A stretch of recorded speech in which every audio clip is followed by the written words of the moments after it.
바이로메드 어제 같은 경우에 우리가 이제 셀트리온에 대해서 좀 다뤄봤었는데 오늘은 이제 바이로메드에 대해서 좀 악재 아닌 악재가 좀 발생이 됐다 이렇게 보시면 좋을 것 같습니다. 사실 오늘 일봉 차트를 좀 보시면은 악재냐 호재냐라기보다는 불확실성이다 라는 부분에 대해서 좀 많이 반영이 된 것 같습니다. 그러니까 임상 결과가 지연이 되었다라는 것은 임상에 실패했다라는 것이 아니라 기존에 이제 9개월 걸리는 임상 결과에 대해서 12개월로 연장이 되었다는 부분들이거든요. 그러니까 우리가 좀 긍정적으로 생각한다라고 했을 때 조금 더 확실한 임상 데이터 결과를 가지고 빅파마들과 견주어서 이것이 실제로 시판이 되었을 때 조금 더 확실한 데이터로 경쟁을 승부를 보겠다라는 의지일 수도 있다라는 겁니다. 이 바이로메드에 대해서는 저는 이제 개인적으로 좀 긍정적으로 생각하는 이유가 파이프라인에 대해서 다른 이제 중소형 제약주들보다는 그나마 좀 확인이 많이 되지 않았나라고 좀 생각을 하고 있어요.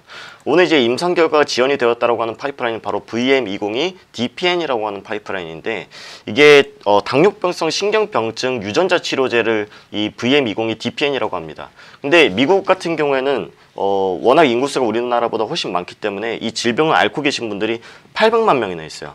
근데 이 당뇨병성 신경병증 앞에 이제 통증성까지 붙는다면은 정말 이제 심각하게 통증을 많이 느끼시는 분들이거든요. 예를 들어서 우리가 이제 모래밭을 그냥 맨발로 걸었을 때 사실 아프다라는 느낌을 받지는 않는데 이 통증성 당뇨병성 신경병증을 앓고 계신 분들은 이 모래밭을 걸을 때 유리를 밟고 걷는 느낌을 느낀다라고 하시거든요. 그래서 이러한 부분들에 대해서 아직까지는 이 치료제가 통증을 완화하는 정도에 대한 치료제밖에 나오지 않았어요. 근데 이 VM202 DPN이라는 파이프라인은 근본적 치료제로서 이제 FDA의 이제 임상 3상을 진행 중이거든요. 그래서 만약에 이것이 임상 3상까지 이제 무리 없이 좀 진행이 되고 이것이 실제로 시판이 되었을 때는 800만 명에 대해 또 투여를 할 수가 있겠고 시장 가치를 따져보면은 현재 가치로서는 약 18조 원, 1년에 18조 원 정도의 매출액을 좀 낼 수 있는 그런 우수한 파이프라인이다 라고 좀 말씀을 드릴 수가 있기 때문에 오히려 지금보다 조금 더 조정을 받았을 때 저는 매수의 기회로 잡아도 되지 않을까를 좀 생각을 하고 있어요.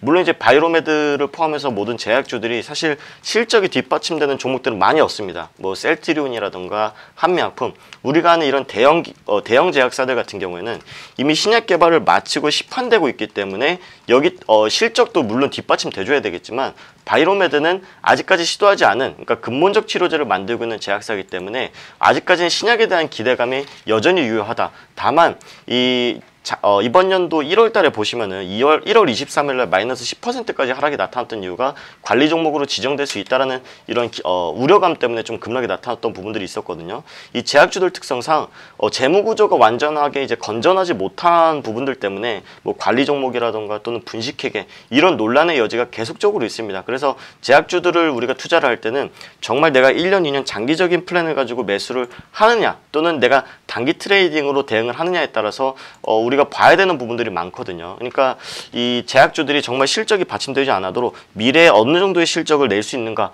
여기에 대해서 좀 보고 투자를 하셔야 되기 때문에 바이로메드를 좀 보유하고 계신 분들 같은 경우에는 크게 걱정하지 않으셔도 될 것 같다라고 좀 말씀을 드리고 싶고, 만약에 이 방송을 듣고 정말 좋은 회사구나라고 생각하고 매수를 고려하신다면은 지금보다는 전 61선까지는 다시 한번 좀 밀릴 수가 있을 것이다라고 좀 보고 있어요. 그러니까 한 25만 원 수준에서는 우리가 조금 담아봐도 되겠다라는 말씀까지 좀 드리도록 하겠습니다.